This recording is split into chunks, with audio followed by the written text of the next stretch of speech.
This Choircast podcast is brought to you by High Minds.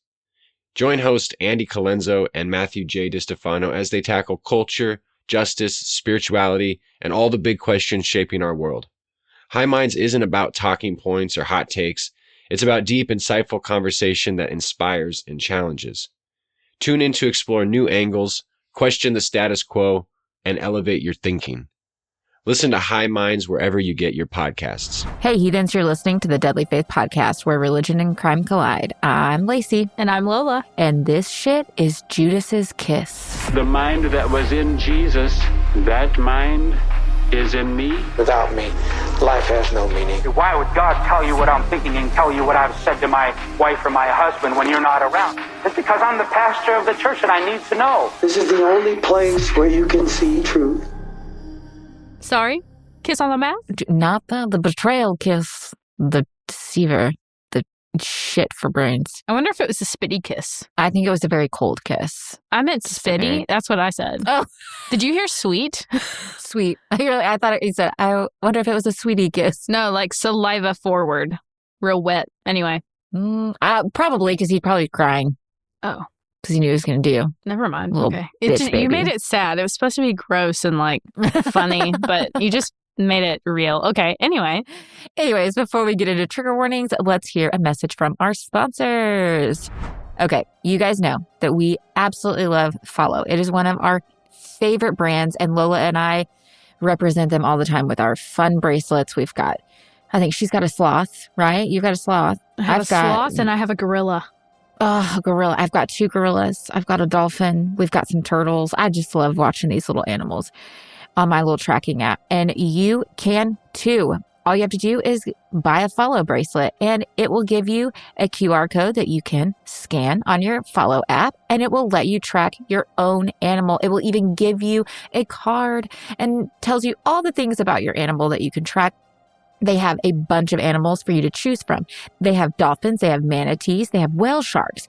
They even have seals, polar bears, penguins. They have so many to choose from. They have grown so much over the years. And I'm so excited to tell you guys, they have plushies. Now, they've had plushies since we've been supporting them, but they've only ever had like 1 or 2 animals, and they were always out of stock because anytime they'd get a new shipment in, they'd be gone in the blink of an eye.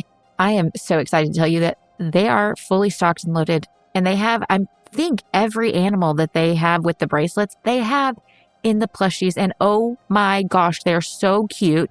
And you can also track an animal, whether you get a plushie or you get a bracelet. So don't wait any longer. Go to myfahlo.com and use the code LaciBean20 to get 20% off your purchase at checkout. Again, myfahlo.com and use the code LaciBean20 to get 20% off at checkout.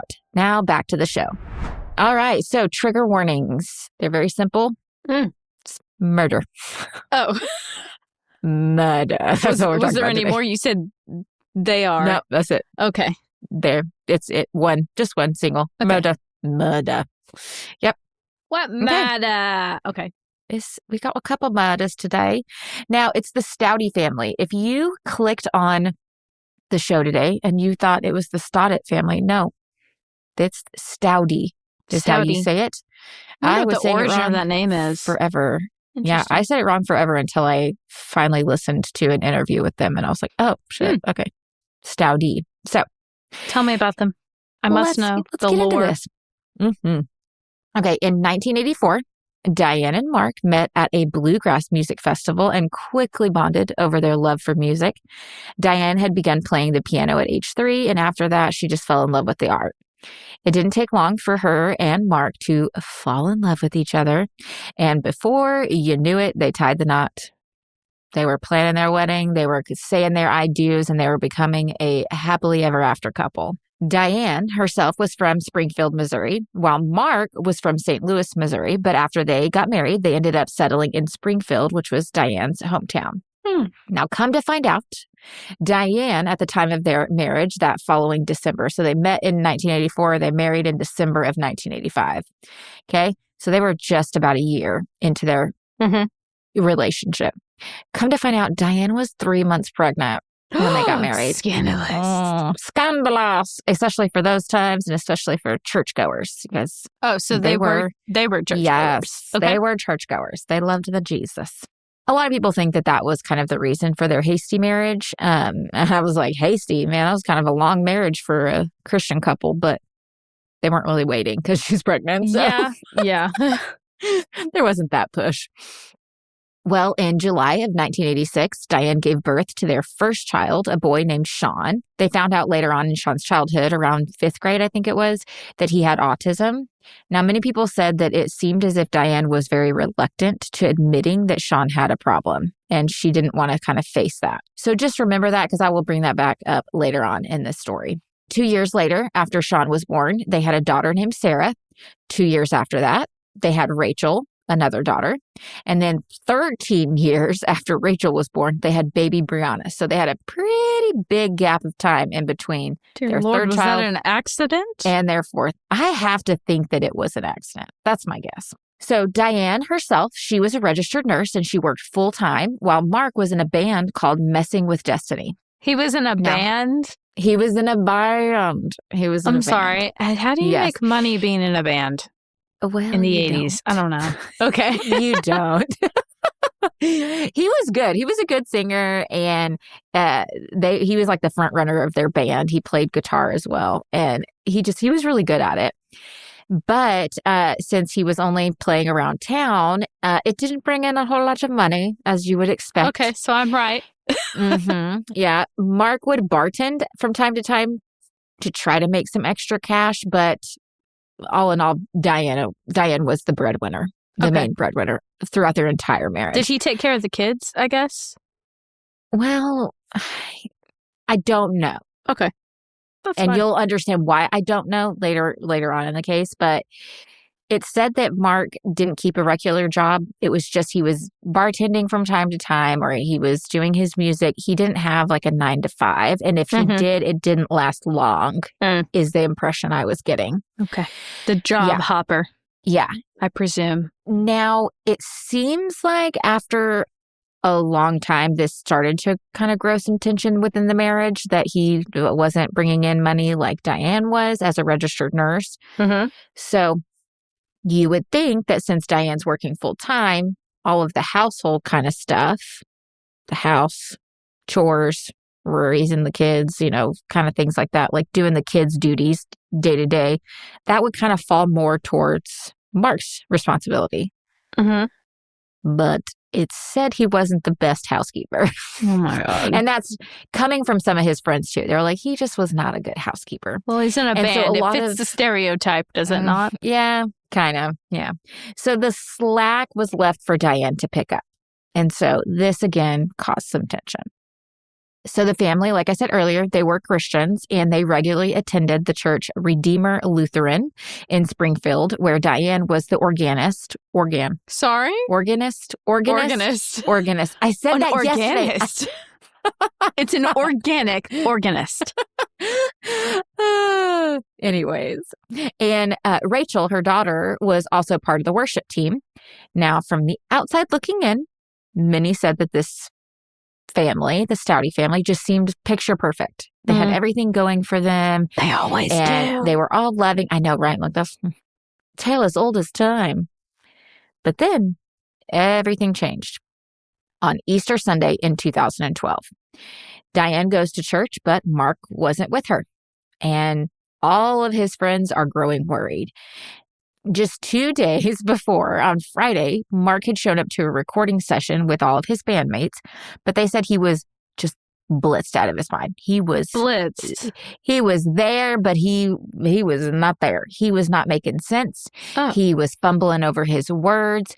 He would have moments where he was there with them. Moments of clarity. And he'd realize, of clarity. There you go. Like where he's like, okay, we're trying to record. And then he'd be like, was he on out drugs? Of it again. They were like, what is wrong with you? And one of his bandmates were like, the thing that really struck him as odd was that Mark's skin was yellow. Jaundice? It wasn't Yeah, he was having some kind of jaundice thing going on. And he's like, something's not right with you, man. Like, what is wrong? But Mark decided to just go home, and they never did the recording that night. So after having that experience on Friday and then Mark not showing up to church on Sunday, they were like, what is going on? Mm-hmm. But when they asked Dianne about it, she was like, he's fine. He's just at home, not feeling well. He's just resting. They were like, resting? Okay, well, he's obviously sick. He seemed sorts. more than just like a little ill to them. But they were like, okay, all right. Now, to add to this kind of suspicion, Sean, their oldest son, had been posting to Facebook that upcoming week some very odd Facebook statuses. And I have them, and I'm going to read them to you because... Wait, pause. Remind me what year this is? This is 2012. Okay.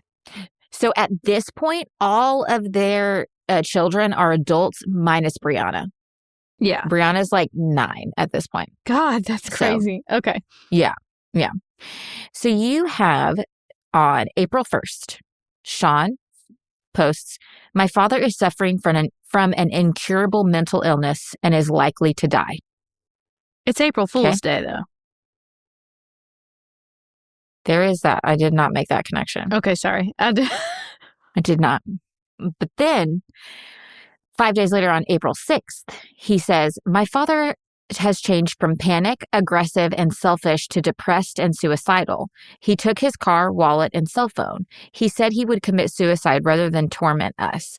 I don't know if I will see him alive. He no longer cares about himself. He never truly listened to other people. If he is dead, I want to see him to make sure he is dead. What? Mm-hmm. This is a weird phrasing. Yeah. On April 7th, Sean puts, my father is slowly getting sicker. His voice is slurred. His walking is wobbly. His body is more tired than normal. He had to rest when he realized his car driving was swerving the car a little bit. He is sleeping in bed longer than used to. He may collapse under his weight at any time. So. This is weird. Yeah. It's just crazy. It's like, what in the world is going on? So everyone's a little suspicious of whatever the hell this is. What's Dianne saying? Like, she's just saying that he's sick and he's recovering at home. That's all she's saying. Okay. And so they're like, okay. And she's a nurse, so, Yeah. I would trust her judgment at this point. Exactly. There's a little trust there, right? So then on Monday, the day after Easter Sunday, Dianne posts to Facebook and announces that Mark has passed away the evening prior. Yes, that is how all of his friends find out he died. What? On Facebook. And I have that too. On April 9th, Dianne posts, for all my friends on Facebook, this past Sunday evening, Mark, my husband of 27 years, reached his eternal home. John 14:1-4. Quote, let not your hearts be troubled. Believe in God. Believe also in me. In my Father's house are many rooms. If it were not so, would I have told you that I go to prepare a place for you? And if I go and prepare a place for you, I will come again and will take you to myself, that where I am, you may also be. And you know the way to where I am going. End quote. That's all she said? That's all she said. Okay, that's a weird post. He's dead. Here's a Bible verse. That was it. That was the extent of her post. That's really heartless, seemingly. Yeah. Mind you, everybody's shocked as shit. They're like, what the fuck is going on? Did she alert, I guess? Did she tell anyone before posting this status? I know she didn't tell his friends, but no family? I don't think so. Wow. I don't think so. Besides, like, the kids in the home. Oh, Dianne, you're looking bad, girl. Yeah. So everyone's confused. They're like, between Sean's posts and her just being like, he's a little ill. He's recovering at home. But then the interaction his friends had with him on Friday, they're like, what the hell is going on? So, of course, Dianne calls the police in when she finds him dead on Sunday. And at the scene, Dianne told the police that he hadn't been feeling well for about a week, and she had tried to get him to go to the doctor, but he refused. Well, They did an autopsy and it didn't reveal anything out of the ordinary. And the only thing odd at the scene was a ring of blood around Mark's mouth. Ugh. That was it. So between Mark's age, he was about, I think, 61 or 62, and his alleged drinking, I say alleged because Dianne claims that he drank like a freaking, like it was going out of style. He was constantly drinking. And on top of that, his unhealthy lifestyle / like eating habits, his death was ruled as natural. Mm. That was it. They checked the liver? They did not check the liver. Okay. They just ran the typical blood tests. Love that. What is your first thought? Seems like foul play. Doesn't seem natural to me. But you said check the liver. What did you mean by check the liver? So like, if he was a drinker and like this contributed to it, you would want to check the liver to confirm whether or not he actually was an alcoholic or like abusing alcohol.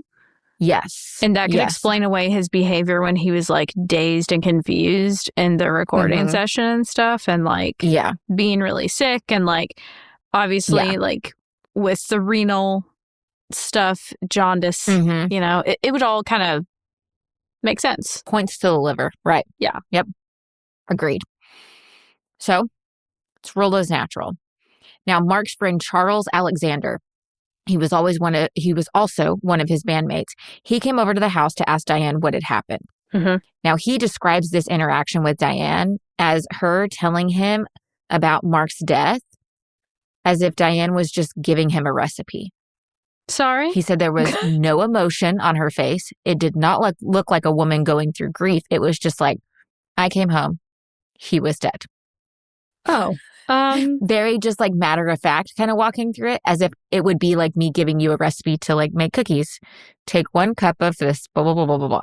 Yeah. I am. So he, needless to say, he's like, this struck me as odd. And he was like, he was in good health. Yeah, he may have been 60, but when they were performing around town, he was up there performing like he was 21. He was in better shape than I was. How did he just like all of a sudden die? Yeah. He also said that Mark took being in the band so seriously and singing that he rarely drank. Again. So, but remember, these stories are not coming together at the same time to the authorities. Okay. These are different people's opinion because there's not an investigation. His death is ruled as natural. So, yeah. Now, after that, Mark's remains were cremated and his ashes were spread over Lake Springfield. After his death, Dianne received a $20,000 life insurance policy payout, and she used it to move the family into a bigger home in a nicer neighborhood. And so at the time, all their church members, everyone's happy for them. Like, yes, this is a big family. They've been kind of cramped in this other home. Like, this is a good move for them. Like, a new house, a new area. Just let's start fresh after such a traumatic thing that happens. Now, around this time, I'm going to give you the ages of all the children in the home. Sean, the oldest, is 26 years old, and he still lives at home. Sarah was 24 years old and was currently in college finishing up her degree. She was like right at the very tail end of her degree. Rachel was 22 and was also still living at home. Brianna, the baby, was about 9 years old at this point, and it was said that she had some learning disabilities, but of course, she's 9, she's still living at home. So, I just clocked something. What? A 26-year-old posting on those Facebook statuses, it doesn't track. Now, you have to remember he has autism. That's true. Yeah. So, that kind of was like, Now, I will say, I have my suspicion whether those were posted by Sean himself. Did Sean post super often? Do we know? I don't know. That's the thing. I don't know. It just so I'm seems not sure. A little uncharacteristic of a male that's 26. But as we go further into this, it might make a little bit more sense. Sure. Okay. I'm here for it. Yeah. Okay. So when the family moved into this new home, Many of their friends, like I said, were very excited for them. New neighborhood, new start, all of this. But some of the new neighbors tried to make small talk with the Staudte family. They're like, oh, let's be good neighbors, you know. It always takes a little bit. Like, I have a new neighbor and I still have not met them. It'll probably still be another few weeks before I finally go over and say hi. You kind of stick to yourself. You let them get acclimated, right? You feel them out a little. They feel you out, you know. Exactly. Well, the neighbors, after they'd been there for a while, the new neighbors, or the neighbors of the Staudte family, they would see the Staudte family come home and they would like have their garage open and they'd be like unloading their car and they'd make eye contact. And so the neighbor would be like, oh, I'm going to go over and say hi. But as they would start to like make their way over, they'd all go in the garage and like shut the garage door. Suspicious? So, like, what are you doing? Very, very just paranoid? In your face, leave me alone. I want to keep to myself. You can't sit with us, bitch. You can't. Yes, very much mean girl. You can't sit with us vibe. And so the neighbors were like, okay, cool. Like, we'll just let you be. So they stuck to themselves. Like, I don't think one of the neighbors met any of the children or Dianne herself face to face. They saw them from a distance, didn't know their names. Yeah. Now, on Sunday, September 2nd, 2012, just 5 months after Mark's death, Dianne came home from church to find Sean dead on the floor. Sean is dead. Yes, what? He's on the floor, dead beside his bed. Well, she called the authorities and they quickly arrived. At the scene, Sean had the same ring of blood around his mouth, but nothing seemed amiss. Dianne informed authorities that Sean had autism and a seizure disorder. And she said that morning she'd gone to church and Sean had stayed home because he wasn't feeling well. And then at around 12:30, she came home and found him dead. So she said that he'd been sick the past few weeks with flu-like symptoms. So we're talking body aches, nausea, diarrhea, fever, all those kinds of typical things. Now, I'm sure you're thinking, isn't she a registered nurse? Why was he not taken to the hospital? And they thought the same thing. If he had been sick for weeks, why the hell did you not take him in? And so she's like, well, he was staying hydrated, so I thought he was fine. I didn't think he'd need to go in. And you know what they did? Believed her? They believed her. Yeah. And they said, okay. And they did an autopsy. Again, nothing turns up unusual, so they assumed that because of his apparent sickness and his seizure disorder, the combination of the two caused him to die, and it was ruled natural. Now, Sean was cremated just like his father, but I'm not sure exactly what happened to his ashes, if they were spread over the same Lake Springfield. But Sean's death itself was treated very differently. The family did not put out an obituary for Sean, and they did not have a funeral for him. The only thing they did was have a very small gathering at their home. And when I say small, I mean very small. 3 people were there: Dianne, the pastor, and the worship leader. The siblings were not even there. What? He's their oldest kid, right? Yes, he's 26 years old. That's a different type of... I mean, obviously, any child loss is a big deal, but like your first kid, that hits different, right? And you just lost your husband 5 months ago. Yeah, it's all too fresh. The grief. Good Lord. Yes. So that was weird. So after Sean's death, Dianne went back to life as normal. Just that's nice that you can do that. Yeah. She kept attending church. She moved on like nothing had happened. Many people noted that they did not see Dianne go through the typical like grief that you would expect to see after not only your husband died, but your oldest child. And yes, we all go through grief and we experience grief very differently, but it was as if she was not experiencing any kind of grief. Okay. No grief at all. They were like, well, that's weird. Okay. But like, again, people are different. So people there was always an excuse that people would come up with to kind of shove their suspicions aside. Yeah. Now, the authorities had looked into both deaths, But coroners, like we said, they had ruled them both as natural. Sure. So what little suspicion that people had, not only were they able to push it to the side because of Dianne being a good person or saying, oh, we're all different, we experience grief differently, but also coroners did an autopsy. Who are we to second guess the professionals? You know? Yeah. So everyone's just pushing it all back to the side, It seems just going very about protocol. their day. Yeah. It feels like all the boxes are being checked. So I just have this weird icky feeling, but I don't know what to do with it. That's kind of what they're feeling. And then just go, well, I have a meeting tomorrow. Bye. You know, like I'm just going to go back to my day-to-day life. Yeah. But then everything changes on July 10th, 2013. This was about 9 months after Sean's death. Dianne posts to Facebook asking for prayers because Sarah, her daughter, had fell ill and was now in the ICU. Okay, I'm sorry. What the fuck? I am rolling my eyes so hard. Not at the daughter. At the ICU. The doctors are perplexed by Sarah's condition. She was bleeding internally in her brain. All her organs are failing. She is, they said, on death's doorstep. She's being put on life support. She's hanging on by the thread of a thread of a thread. She is sick. And she was, before this, healthy, right? She just had graduated in that, so Sean dies in September. That December, she graduates with her degree in French. So she has a degree. She's been going to school. She has friends. She has, everything's peachy kink. And then all of a sudden, bam, she's not just sick. She's sick. So day after day in the ICU, doctors tried their best to help Sarah while also just trying to figure out what the hell was going on.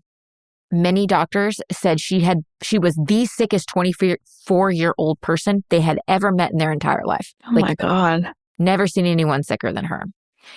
Sarah was in this bed in the hospital, writhing in pain, screaming out at times, not even making sense. She was so delusional. Now, after Mark and Sean's death, Dianne would have these little meetings with her pastor. Now, he would have these meetings with her because he was thinking she needed these meetings to kind of help process through her grief. But yet every time they met, she never brought up either of the deaths and never talked about any of her struggles or how life was going or anything she needed prayer for or anything. It was just like a let's catch up kind of feel. And he kept I'm thinking that she was going to eventually, just break and the grief was going to just consume sometimes her. It hits way later on.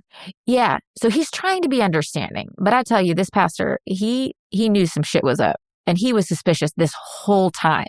But like we said earlier, the coroners had looked into it. It was just suspicions. He had no evidence.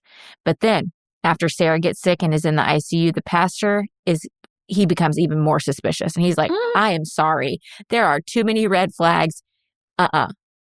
So he calls the cops and he's like, hey. Good on you, man. I'm going to need you to investigate this shit because this is weird. He tells them that he has a member in his congregation, this family, and the husband has died. The son has died from apparently the exact same kind of illness. And now the daughter has the same illness and is in the ICU. He's like, please just look into this because I feel like there's some foul play going on. Now, thankfully, the officers agreed and they said, yeah, let's look into this. So first thing they do is they go look at the autopsy reports and they find that both men were found with a ring of blood around their mouths. What does that mean? I don't know. But that's strike one. They're both dead at different times, but they both have a ring of blood around their mouth. If you just die from natural causes, usually blood is not coming out of your body. It's not present. Yeah, it's not present. If it's present, there's something wrong, majorly wrong. So that was their first thing. And then they also called the police officers that were there at the scene of Mark's death and Sean's death.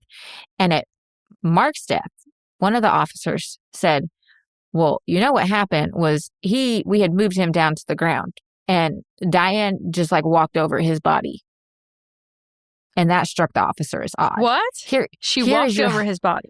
She just stepped over his body. She said, "Excuse me, let me leave the room." Yes, exactly. Over my husband? Yes. Let me not walk around. And they were like, "This is your husband that you've been married to for almost 3 decades." Detached. And you're just like, disrespect. Complete detachment. And they thought that was odd. So all of this is red flag, red flag, red flag, red flag. So then they go to the hospital and they start to talk to the doctor. And they're like, "So let's talk about Sarah." And the doctor's like, "Oh my God, thank you. Like, can we please talk about Sarah? Because something's up." The doctors had already clocked on that something wasn't right. They were not able to figure out. They're perceptive like that, you know? Yeah. They were not able to figure out what the heck was going on with her. And not only that, the nurse told the officer that, Diane's being a little sketchy as fuck because she was making jokes in reference to Sarah's declining health. On top of that, she was talking about going on a vacation to Florida and saying things like, her declining health isn't going to keep me from my vacation. This is... And then... No. She tried to stop treatment for Sarah. I'm sorry. So, worst mother of the year. Of the century. She's been nominated and has won. Mm-hmm. All in the same breath. All in the same breath.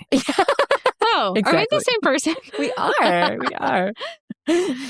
So, again, red flag, red flag, red flag, all over the place. So now everybody's on the same page. Something nefarious is going on. So this gives the doctors a new direction on what to look for in Sarah's case. So for about a week, the doctors start running multiple tests, but everything is coming back negative.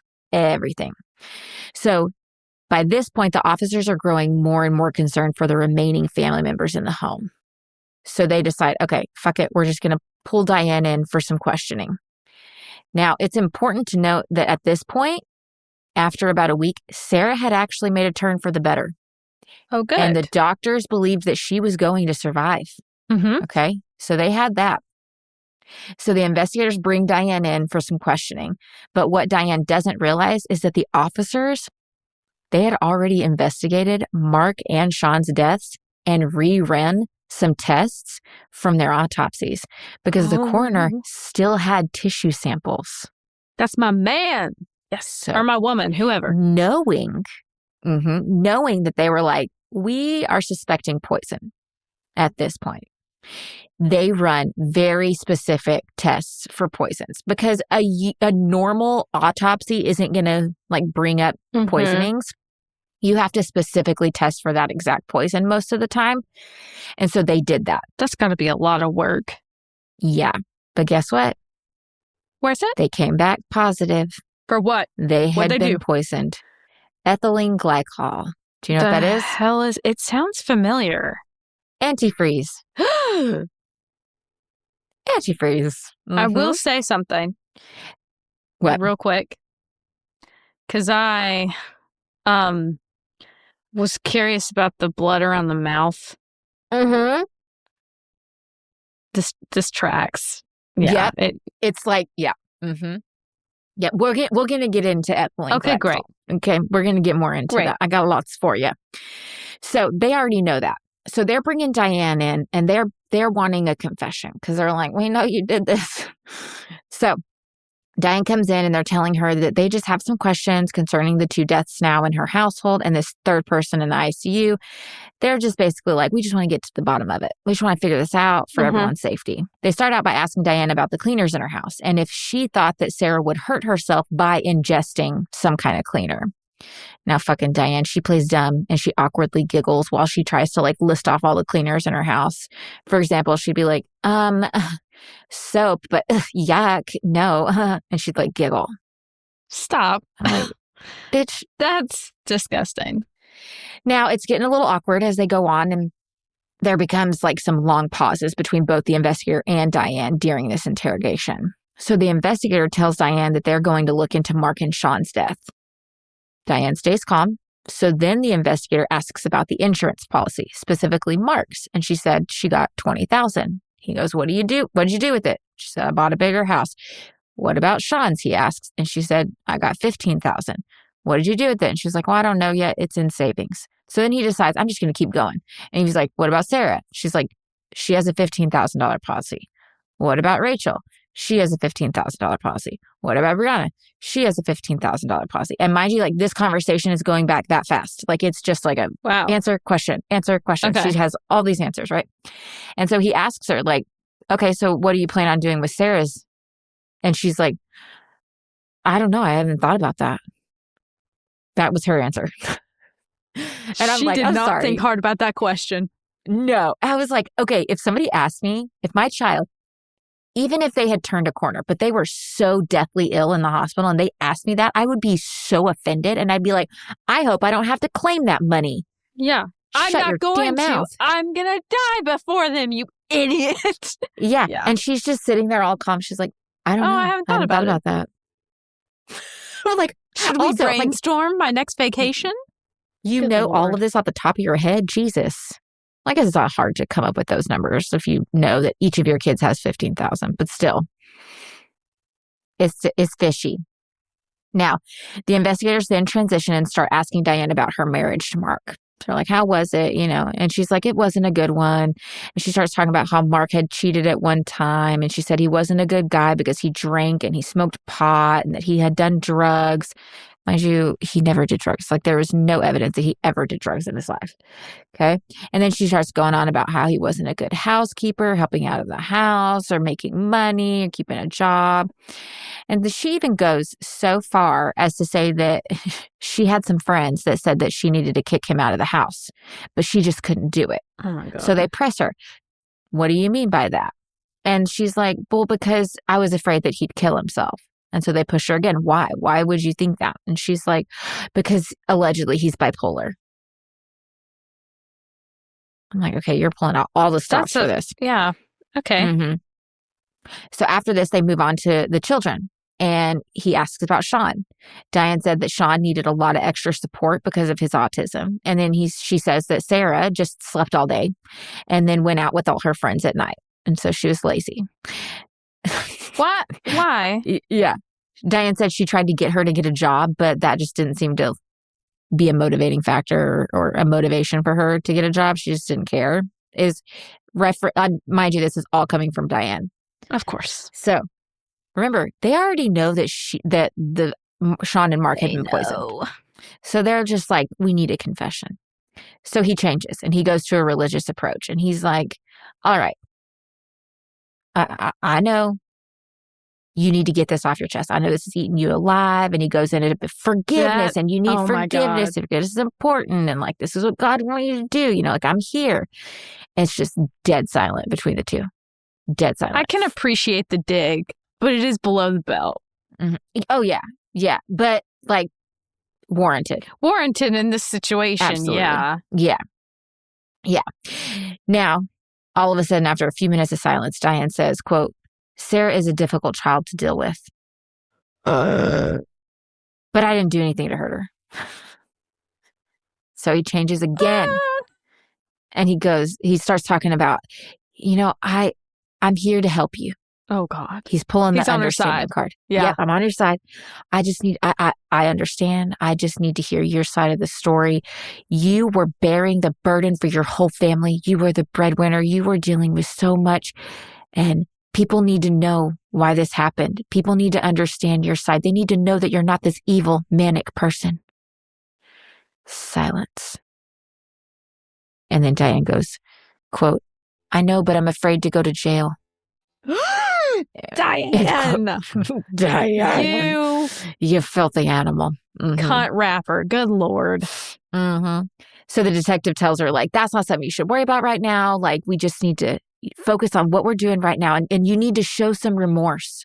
Because if you show some remorse, I can take that to the people who are in charge, and that will go a long ways for the higher ups if this goes to trial and things like that. The appeal to humanity it's just yeah. You know that he doesn't mean what he's saying, but he's just having to say it to get that confession out, and I'm here for that. Sure. Yeah. Okay. So Dianne says, finally after this, again, silence, and then she finally says, quote, there's lots of arguments. To put it short and sweet, I knew they were drinking antifreeze, and I was so mad at them, I didn't want to take them in. I delayed. What? This is not... Okay. Bitch. Be so for real. Be so fucking for real. Okay. They aren't just like, let me drink some antifreeze. It tastes so good. Makes me feel so good.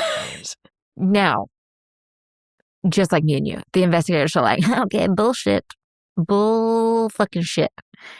And so he comes back and he says, Dianne, you knew they were drinking antifreeze, but they didn't know they were drinking antifreeze because you were the one that was giving it to them. It's getting deep. It's getting deep. It is silent for a solid minute. And then Dianne goes, quote, I didn't know what else to do. What? I really didn't. Mm-hmm. Could have left. Anyway. Right? Oh, yeah. Now, after this, Diane's demeanor completely changes for the rest of the interrogation. When she goes into her actual confession, because she finally is like, yeah, I was giving him a little antifreeze. She's like hugging her knee. She's balled up in the chair. And she says that she hated Mark. She couldn't take it anymore. And so she researched poisons online and found that antifreeze would be the best option as it's tasteless and odorless. Now, before any of you sickos who might be listening to this, not our regular listeners, you guys are great. But if you're a sicko listening to this and you think, oh, I'm going to put that in my back pocket, try again, motherfucker, because it is state law that all antifreeze has to have a bittering agent in it if it's sold. So, because it's tasteless and odorless, it was a very popular poison for a time. But not anymore. Not anymore. So, that is why. Also, people just don't like kill themselves with antifreeze. I just have to go back to that. Wait, because isn't antifreeze colored blue or something? Oh, it's like colored blue and green and I thought that it always was colored. So, I mean, maybe it didn't used to be, but like... Maybe it didn't. I'm not sure. I feel like anytime I've seen it in like a AutoZone or whatever, it's been like blue or green. Yeah. So it is highly fucking toxic. Oh, yeah. It leaches into your blood after you ingest it. It leaches into your blood, which most stuff does when it is absorbed through your small intestines. That's how nutrients is straight carried into your blood. Okay, and then the blood goes to your kidneys everywhere and your liver, and it is your kidneys are what produces your urine. Okay, and when it is going all of those places, and your blood is cycling through your whole entire fucking body, it's destroying it. As it's doing it, because I think it creates like crystals or whatever. So it ends up affecting your entire body, and it is one of the most painful No wonder poisons. she's writhing in pain. Exactly. She's being crystallized from the inside. If you're going to kill yourself, shoot yourself in the head or take a bottle of pills. That's what you're going to do. Yeah, you're not going to decide to sign up for a days or weeks on end painful death. I assume maybe a swig of it is not going to kill you. No. I mean, like an adult. No. Probably. So it would be like a prolonged. Ugh, that would be horrible. It's prolonged. It's awful. Awful. So suicide's out. Suicide's out. On this case. Yeah. Now, when it comes to her children that she was trying to murder, she claimed that Sean had become a pest. Calls him that. She literally calls him a pest. He's and dead, she says honey. that Sarah was lazy. She says Sarah was lazy since Sarah had just graduated from college and she was living back at home due to college expenses and things like that, student loan debt. Dianne said she was getting frustrated with Sarah because her student loans were about to come due. And she kept telling her to get a job, but Sarah wouldn't get a job. And she didn't want to be responsible for having to pay back these loans. So he tried to murder her. That was her logic. So there's two members of this family left. Yeah. Rachel Where are they? and Brianna. Brianna's, remember, like 9 or 10 at this point. So they bring Rachel in to break this horrific news to her. But before they spill the beans, they ask, what was life like at home? And Rachel shockingly gives a very different account of life at home between all of them. She said that after Sean's death, her mom felt like a failure. Sean was supposedly easygoing, and he really like stuck to himself and wasn't a burden on anyone. She was like, if he has like a couple comic books, like he just stays to himself and he's fine. Like it's great, or it was great. But then when it got to Sarah, Rachel wasn't so nice. She just she just goofed off and she never took anything seriously. And then she went and had, out and got her French degree, which, what are you going to do with a French degree in the middle of Missouri? Now, remember, Sarah is currently recovering from being on death's doorstep in the ICU. Yeah. And this is how her sister is describing her to officers. Yeah. Mom's influence, I assume. Doesn't seem one bit concerned about her sister's condition. Now, the officers unload the truth on her about what her mom had done. And at first, Rachel sits there still, only like dramatically blinking her eyes. Like that's all you can see is just like these big, massive blinks, Well, I was like, wow, chick. Okay. Yeah. And it wasn't until the officers got done and were like, I know this is a lot to take in, that she started crying and putting her hand over her mouth and acting shocked. So to further their investigation, they end up getting a search warrant for the Staudte home. Now, it was a mess. I've posted some pictures over on Instagram if you want to go and look at it. It's not bad in like the sense of like a hoarder's house, but it's definitely messy. Now, remember, they only lived in this house for like, what was it? Like maybe a year at this point? Less than? I think it was less than actually at this point. It's like 10 months. And it was messy. But yet Mark was the one who was the bad housekeeper? Or was it both parents? Seems like a team effort. Exactly. Because there's also other adults. Why aren't these other adults in the house? Why aren't your children cleaning up? That's not a them problem. That's a you problem for not teaching them to clean up. That's not you. Like, you're not putting those boundaries. You're not setting those rules. She's not enforcing anything. It doesn't seem like. Because, like, they're adults. You can tell them to leave. You can kick them out. Treat them like adults. If they're not doing what they're supposed to be doing with your agreement for the living situation, you can exert your power if you need to. To me, it seemed like, and if I had to guess, and this is my opinion, is that everybody was kind of messy. Yeah. And nobody really cleaned up very well. And no one took responsibility. No one took responsibility. And Dianne kind of got to a point in her life where she was like, is this my life? Like, this is what I have to She's show taking inventory of it too late. Way too late. Okay. Yeah. That's my opinion. That makes sense. Yeah. So this search of the house, it turned up two very important pieces of evidence. The first one was in the garage, where they found a bottle of antifreeze on the workbench, along with a pack of Coca-Cola. That was what Dianne had said that she would spike for Sean, was Coca-Cola. So they were like, Also, it's on the workbench. Like, I don't know about you, but that's not where I store my Coke in my husband's work, garage in the workbench. So the second thing they found in their search was a purple journal belonging to none other than Rachel. Oh. Now, this journal would turn this case upside down. As they looked through the journal, they found an entry on June 13th, 2011. Oh, well before. Mark didn't die till 2012. Yeah. Okay. He died in April of 2012. So this is just a little less than a year before Mark's death. Okay. And it read, quote, I wish sometimes I could avoid the future and keep looking to the past. It's sad when I realize how my father will pass on in the next 2 months and how my brother Sean will move on shortly after. And yet it's really helpful.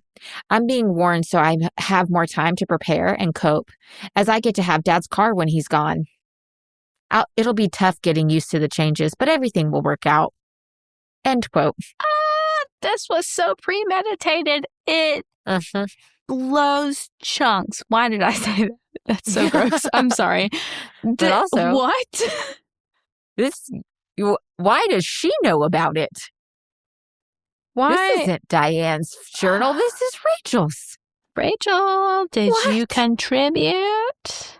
So after this discovery, they call Rachel back in. And they're like, we got some more questions. Now, she's unaware that they have found this journal. So they begin by asking her questions like, did you know of anything that would have caused your father to die? They're trying to get her to answer these questions so that she has no way but to around like what she wrote. Yeah. Right? She's like, no, I had no idea of anything that would make him die. The only thing is I ever heard like my mom tell him that if you keep drinking, then you're not going to make it to 80. She's like, but that was it. So they asked her a couple more questions, but at this point, they come to the conclusion. There is no way that she can deny the writing in her journal was anything except her knowing and having prior knowledge to her father's murder. So they pull it out and they hand her a copy of the journal entry and they ask if she recognizes it. She says yes, and she confesses to writing it. But very quickly it was like, it was a dream. Funny. It all came to fruition. So are you a prophet? But also, like, just remember the writing. It does not come off as a dream writing. It's a plan. Off as like, I was told this is going to happen, and I'm writing about it. Also, yay, I get my dad's car when he's dead and murdered. What kind of car was it? No. But you had a dream about it? Come on. That's wild. Yeah.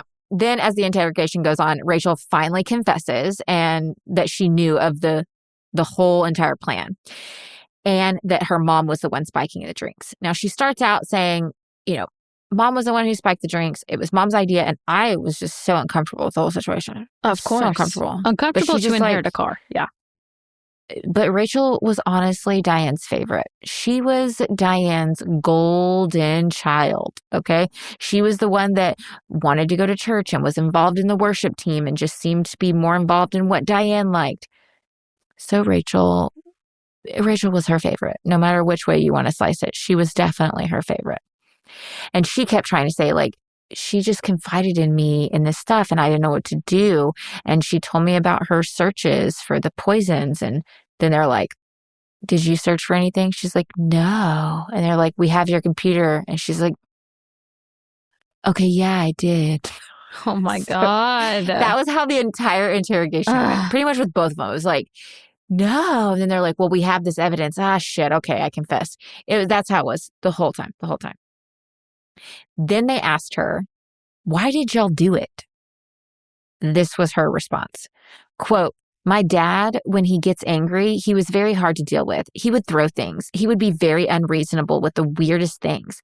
Like I wanted a job and he couldn't get one. Just really stupid things. And really, I was a bit scared of him, but I don't know. I couldn't really ever see him doing anything to help us. He was always just blowing money. He would always be out of the house. He wouldn't help around the house. Sean, I accepted she wanted him gone, but I didn't think he was necessary. And I really wasn't aware of Sarah. I was aware of Dad and Sean, but I didn't know she was going to go ahead with Sarah. She didn't tell me anything. Now, Rachel, before she said this, had made them believe that she was not a part of any of the poisonings. Oh, girl. That statement doesn't really ring. I didn't have anything to do with it. I just knew. Because she talks about, I was not aware or I didn't think it was necessary, but she did. So I went along with it. So I'm like, this is really screaming that like you had way more involvement in this than you're letting on. So the cops also pick up on this. And this is when they asked her about the searches. Because prior to this, they hadn't asked her. I got them kind of mixed up. So they hadn't asked her about the searches yet. Okay. So this is when she finally starts confessing to all the searches. And when they did do like a background on the computer, they found multiple searches for rat poisoning, herbs that kill, and they even searched the lethal dosage for adults weighing 47 kilograms, which was only 1 kilogram different from what Sean weighed when he died. And they made that search a couple days after Mark died. That is too convenient. That's too much. And they hated him. Yeah. Good Lord, they hated him. Yep. They asked her, they did a couple more interrogations with her and they asked her how many times she spiked the drinks. How many times? And she was like, just once. Yeah. Likely story. So then they're like, Rachel, how many times did she spike the drinks? And she was like, 3 or 4 times. it was kind of a trade-off. She would do it, and then I would. Do you know anything about the Lutheran church? It's very, I don't know like their theology in depth, but it's a very, just Christianese, pretty basic Christian beliefs that you and it's I a little would more believe in. intense than like Baptist. Is it? Okay. Yeah, from what I gather. From just the one down the street from me. Okay. Yeah. So like, I guess I'm just a little taken aback. Yeah. By the, they have, it seems like the Lutheran church has stronger convictions in some ways than like maybe not these two, Baptists or Methodists or whatever. Yeah. And I'm making a blanket statement. I know that certain congregations do hold their beliefs closer than others, depending on how liberal or conservative you are. Right. But the Lutheran church, I feel like, is very stricter. Sure. Yeah. I mean, I feel like they hold their convictions really closely. And so with her, both of them being in church every single week, being like part of the services and everything, how does the guilt of all this not just like eat you alive? Yeah. Like, how do you sit there and listen to a sermon? How do you even get to the point where you're planning your husband and your son, your fucking son and your daughter's murder? I don't get it. But also, like you said, if you get to that point, how is the guilt not eating you alive? And two, so like you've talked about in the past how like music is very emotionally charged in church circles. Yes.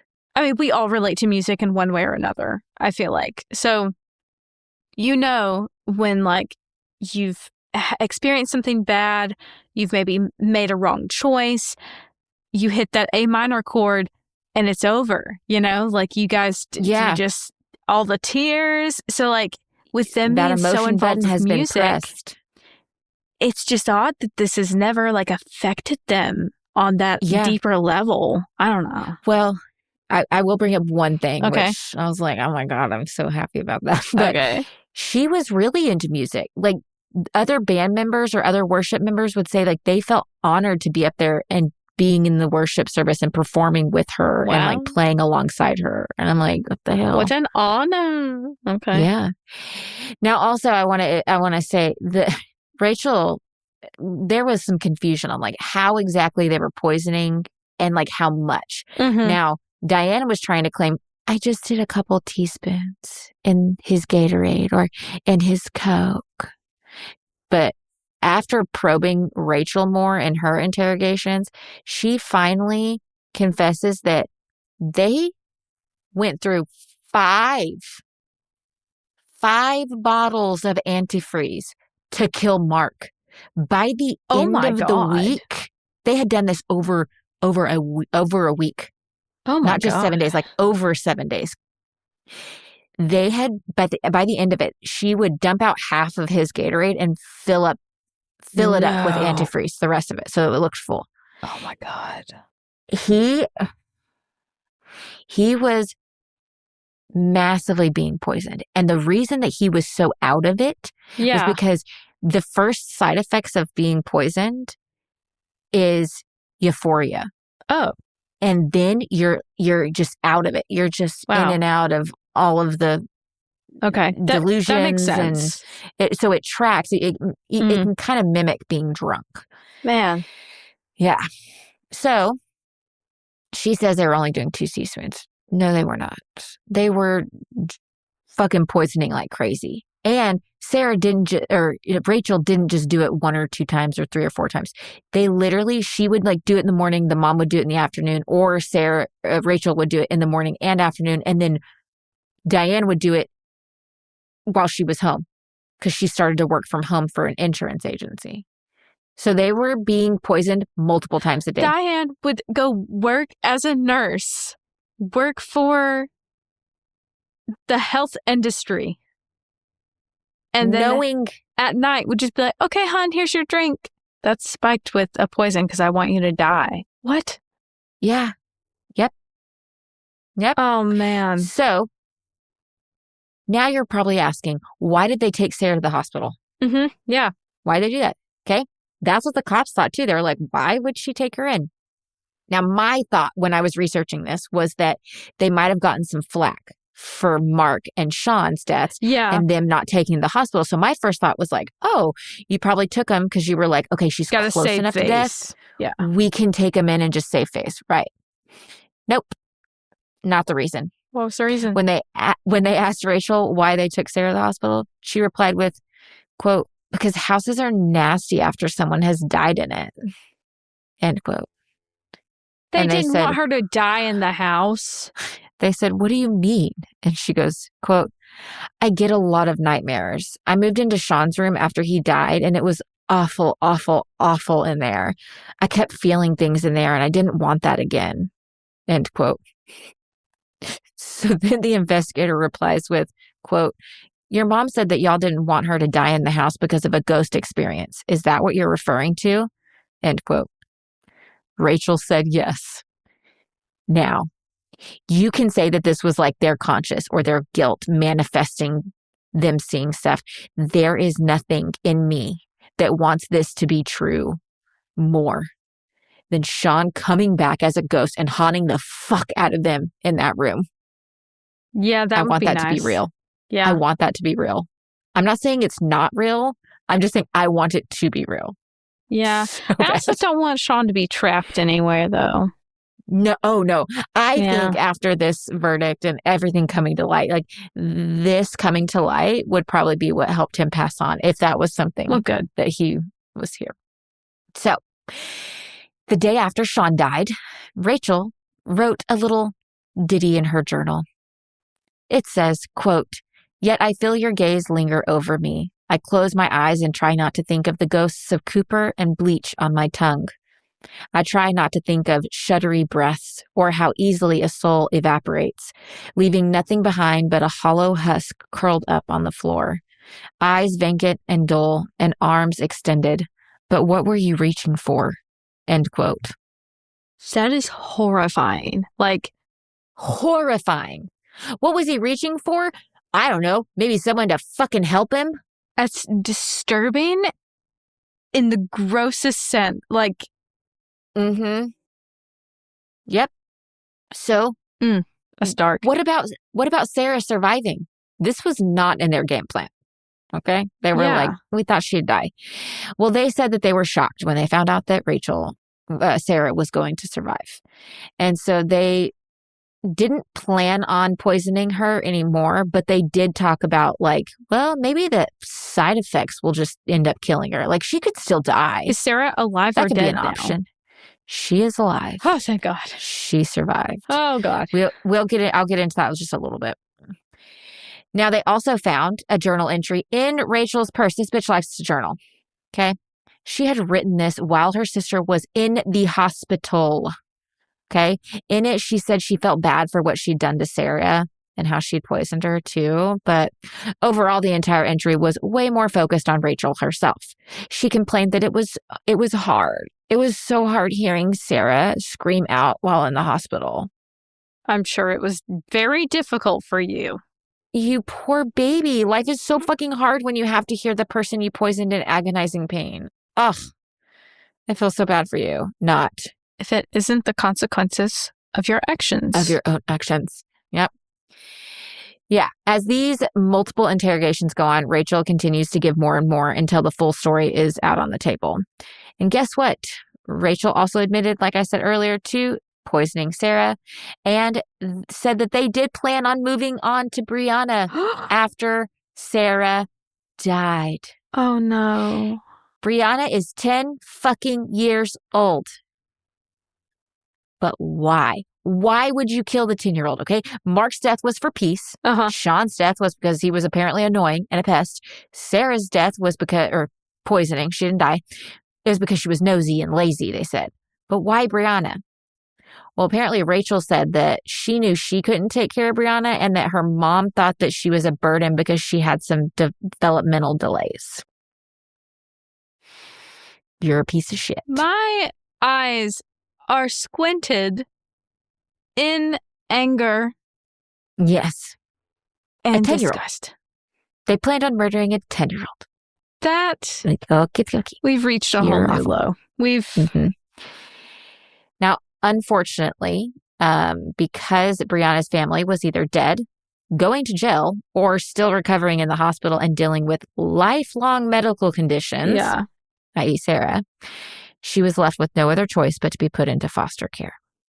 Oh my God. She is at this point out of foster care, but I do not know. I don't have any update on her life.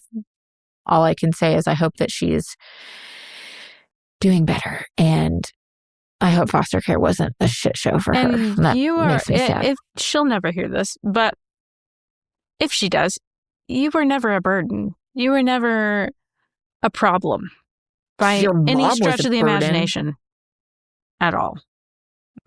Yeah. Big agree.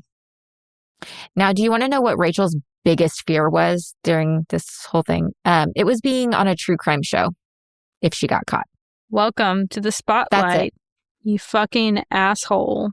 Mm-hmm. Now, both Dianne and Rachel were charged with 1 count of assault for Sarah and 2 counts of first-degree murder for Mark and Sean's deaths. Sarah's condition after the poisoning was life-altering, to say the least. She had critical organ damage. She had to learn to walk all over again and would deal with neurological damages from the poisoning and so much more. So I'm going to quickly run through this, but just to give you an idea of the after effects of ethylene glycol poisoning, it can cause kidney damage, which can cause chronic kidney disease or permanent kidney dysfunction. It's because ethylene glycol is metabolized into toxic metabolites like glycolic acid and alcoholic acid, which can cause severe kidney injury. Now, it also can cause neurological effects, cognitive impairments, motor impairments. It can cause metabolic abnormalities. It can cause ongoing acidosis, or acidosis, if not properly corrected during the acute phase of poisoning. She did not have acute phase. She had severe poisoning. So this is like an electrolyte disturbance between her body. There's always an imbalance, such as like calcium, potassium, sodium, all those electrolytes. And so it can cause heart arrhythmias, muscle cramps, weakness, things like that. Heart and lung problems, cardiovascular issues, pulmonary issues, vision problems, psychiatric effects with mood and behavioral changes, personality changes, liver damage, musculoskeletal issues, muscle pain, weakness, endocrine dysfunction, risk of recurrent infections. So it fucks up everything. So basically your entire fucking body. Not basically, it is your entire fucking body. So she has to live with that. Now, on May 5th, 2012, Rachel had a pretrial hearing. At first, she was relaxed and even laughing with others, but the moment she got in front of the judge, the waterworks started coming, and she pled guilty as a way to avoid the death penalty.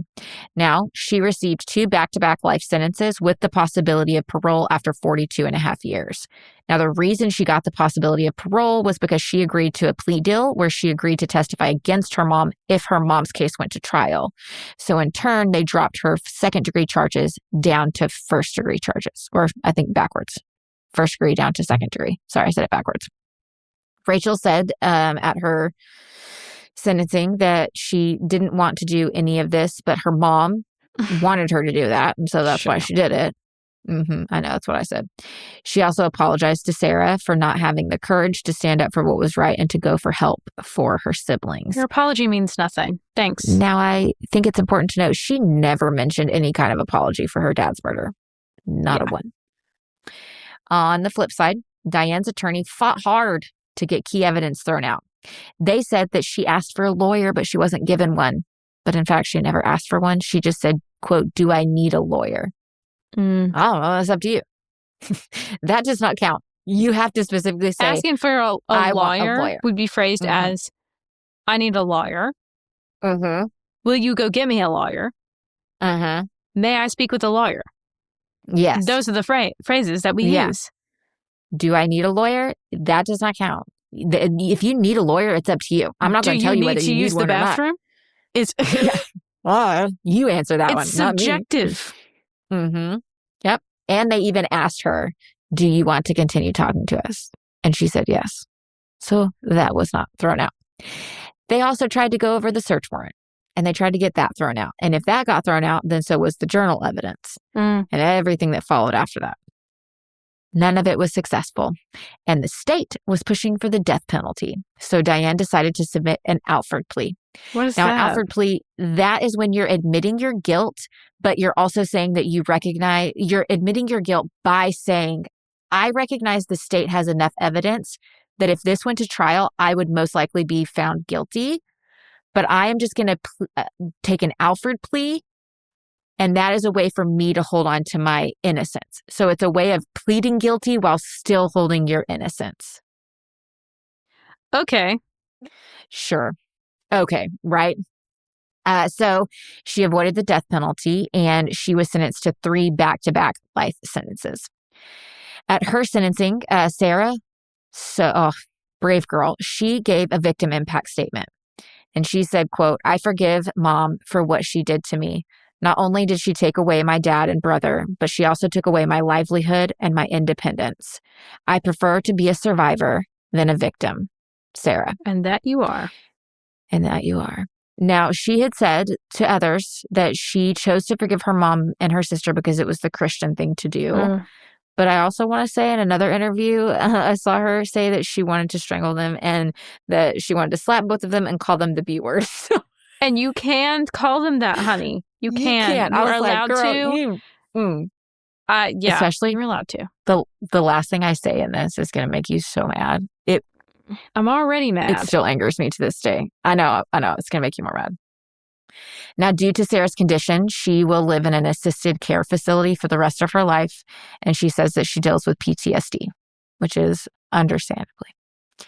Now, Dianne had never given an interview. That is until 2023, when she did an interview with 2020. Oh. Now, this was her first ever interview, and it was taking place over a decade after the murders. And in it, she talks about how she loved being a mom and raising her kids. And this whole interview, hold on, Sarah, Eric, take that part out. This whole interview was a way for them to hear Dianne's side. Like, we want to hear what you did. Like, tell us your side, right? Well, it starts off and she talks about how she loved being a mom and raising her kids, and those were the good old days. And when she was asked about Rachel being her favorite, she denied it, but then goes on to rave about Rachel. I was like, okay, right. When they try to get her to confess and like hear her side of it, because she's already confessed, right? Yeah. Like, she's already done the confession. We just want to hear your side. Like, what pushed you to this? She does not confess. Instead, she says that Mark had gotten involved with some, quote, shady people. And while she was in prison, she was informed that Mark had been greenlit, AKA there'd been a hit put out on him.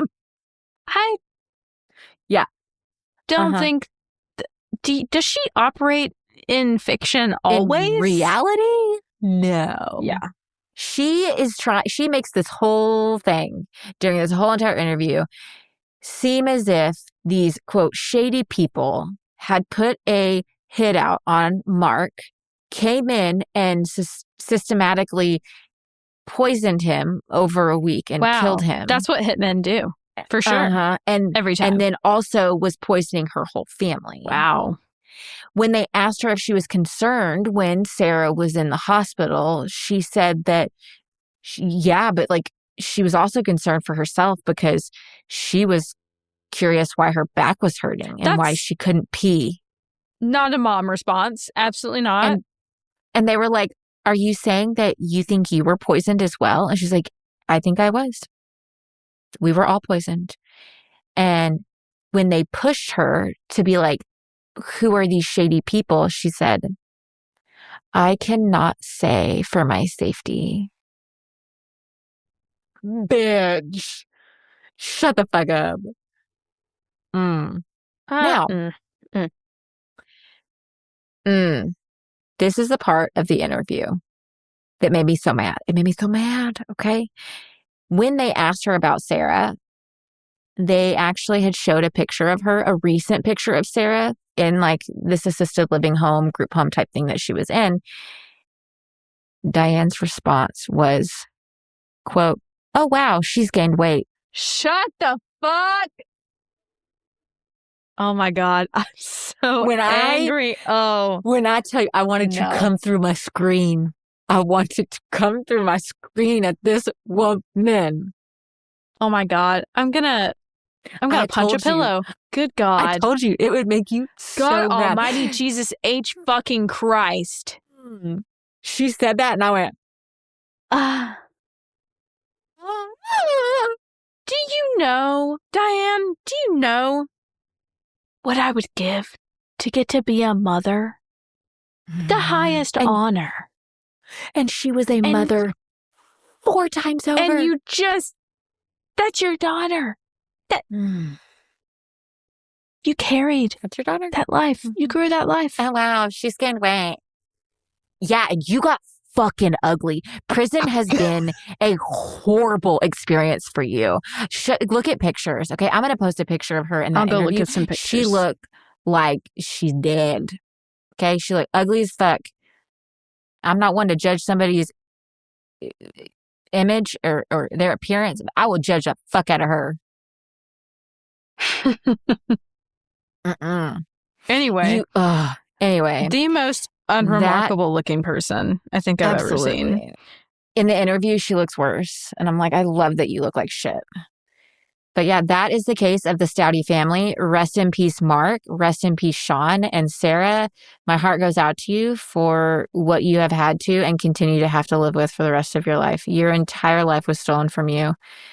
And I can't imagine how you feel. And if you are walking in peace and forgiveness for your family, from what I know that she's not in contact with them, I wouldn't be either. But yeah, you walk in that peace, girl. You gave that forgiveness for yourself. Sarah. Ooh, okay. These are probably old photos, but her hair is so thick. It's such a pretty dark brown color. Yes, and Brianna, if you ever hear this, if you're out there, we hope the best for you. I hope that you have so much money and you are in great health and you have good relationships and you got a village behind you. That's what we want for you. Yes. Yes. All the happiness. All the happiness. God. All right. This was horrible. Sorry. This is horrific. That was a horrible case. I'm like, you are a fucking bitch. That's all I got to say about you. All right. Let's take a hard right turn. Sorry for the drastic change, but we're going to do some palate cleansers because we fucking need one after that. Fucking Dianne. Yeah. Dianne needs to be the new name for Karen. Fucking Dianne. That's good. I like that. I think so. I'll go first. My palate cleanser is the fact that I'm so excited for tomorrow. We are playing hooky. My husband and I, we're taking the day off. The kids are going to school and we are not going to work. Either of us. We're taking the whole day off. We have the whole day planned together with no kids. Sweet love. I'm so excited. It's going to be so good. So good. Oh, also, my chickens, my 3 baby chicks. Have I talked about my 3 baby chicks that hatched? I've talked about it on the show. You did, yeah. A couple weeks. Yeah. Oh, they have hit the crackhead stage and it is hilarious. They look super freaking funny. And one of them, sadly, we are pretty sure it's a boy. And we're like, damn it. So crossing our fingers that everything works out. But they're cute. Love that. Mama's still with them right now. Yeah. What's your palate cleanser? Wow. Sweet teenage phase. I honestly, mine is just going to be a plug for the High Minds podcast because I've really been enjoying it and all of their lives. So Matthew DiStefano and Andy Colenso are the co-hosts for the High Minds podcast, and they talk about literally anything. It's like religion, politics, sports, culture, entertainment. They're really funny. They just have a really good dynamic. They get high before they get high. Yeah, they both get high, and they talk about literally whatever they want. Like last time I tuned in, I think to their live that I tuned in, they were talking about Kendrick for a little bit. It was super fun. So, and they'll they're interactive on the live. So they're live on Facebook. So if you guys want to tune in to that, check out High Minds. It's really good. I love it. Matthew's one of my favorite writers. I have a lot of favorites, but I just really like Matthew and all his stuff. Yeah. It's just really good. Anyways, that's the episode. Sorry for that. That was a heavy one. Go listen to High Minds.